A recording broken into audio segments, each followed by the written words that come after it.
साथियों, आज पूरे देश में एक ही मुद्दा छाया हुआ है, वोट चोरी का। लेकिन अब इस बहस में एक और बड़ा नाम जुड़ चुका है, हनुमान बेनीवाल का। राजस्थान से सांसद और आरएलपी प्रमुख हनुमान बेनीवाल ने ये साफ कह दिया है कि वोट चोरी कोई नई चीज नहीं है। उन्होंने याद दिलाया कि खींवसर उपचुनाव जो हाल ही में हुआ था, वहां भी यही खेल किया गया।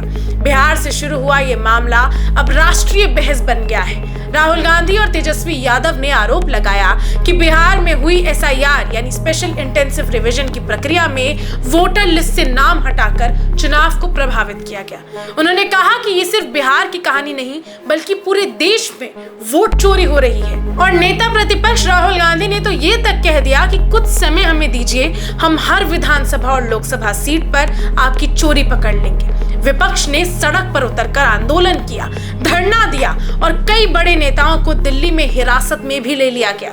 बेनीवाल का आरोप अब ये आता है कि खींवसर में उनका वोट बैंक बेहद मजबूत था, जनता का समर्थन साफ दिखाई देता था, लेकिन जब नतीजे आए तो हालात उल्टे ही निकले, यानी वोट कहीं और ट्रांसफर कर दिया गया। उन्होंने इसे चुनावी धांधली और वोट चोरी बताया। अब जब बिहार में विपक्ष खुलकर सबूत दिखा रहा है, तो हनुमान बेनीवाल का भी कहना है कि खींवसर तो इसका पहला उदाहरण था। आज जो बात राहुल गांधी कह रहे हैं, वो उन्होंने पहले ही महसूस कर लिया था।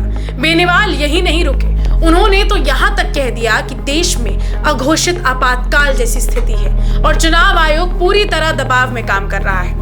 यानी सीधे शब्दों में कहें तो लोकतंत्र पर भरोसा ही सवालों के घेरे में है। अब सवाल ये उठता है कि क्या ये सचमुच लोकतंत्र के साथ छेड़छाड़ है या फिर ये हार के बाद की राजनीति है। लेकिन जब राहुल गांधी, तेजस्वी यादव, चंद्रशेखर आजाद और हनुमान बेनीवाल जैसे अलग अलग नेता एक ही मुद्दे पर आवाज उठा रहे हैं, तो इसे नजरअंदाज करना आसान तो नहीं है।